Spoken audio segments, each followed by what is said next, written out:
दशकं 26 गजेन्द्रमोक्षः।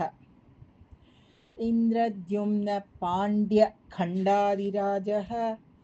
त्वद्भक्तात्मा चन्दनाद्रौ कदाचित् त्वत्सेवायां मग्नधीरा लुलोके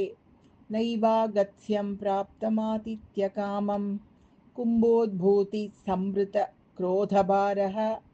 स्तब्धात्मा त्वं हस्तिभूयं भजेति शप्त्वाथैनं प्रत्यगात् सोऽपि लेभे अस्तीन्द्रत्वं त्वत्स्मृतिव्यक्तिधन्यम् दुग्धाम्बोधेर्मध्यभाजि त्रिकूटे क्रीडन् शैले यूथपोऽयं वशाभिः सर्वान् जन्तून् अत्यवर्तिष्ठशक्त्या त्वद्भक्तानां कुत्र नोत्कर्षलाभः स्वेन स्तेम्ना दिव्यदेशत्वशक्त्या सोऽयं खेदान् अप्रजानन् कदाचित् शैलप्रान्ते धर्मतान्तःसरस्यां यूथैः सार्धं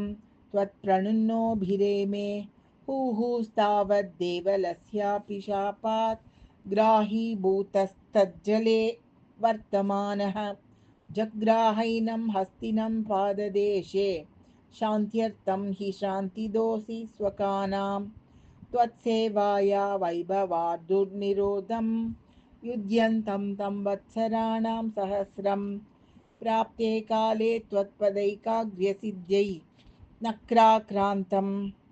अस्तिवर्यं यदास्त्वम् आर्तिव्यक्तप्राक्तनज्ञानभक्तिः शुण्डोत्क्षिप्तैः पुण्डरीकैः समर्चन् पूर्वाभ्यस्तं निर्विशेषात्मनिष्ठं स्तोत्रश्रेष्ठं सोऽन्वगादीत् परात्मन् श्रुत्वा श्रोत्रं निर्गुणस्थं समस्तं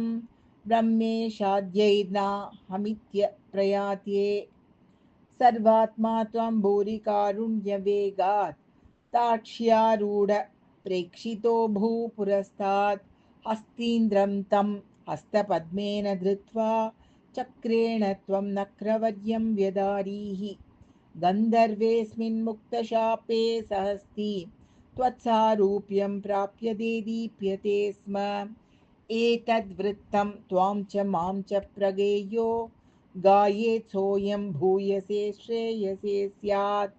इत्युक्त्वैनं तेन सार्धं गतस्त्वं धिष्ण्यं विष्णो पाहि वातालयेश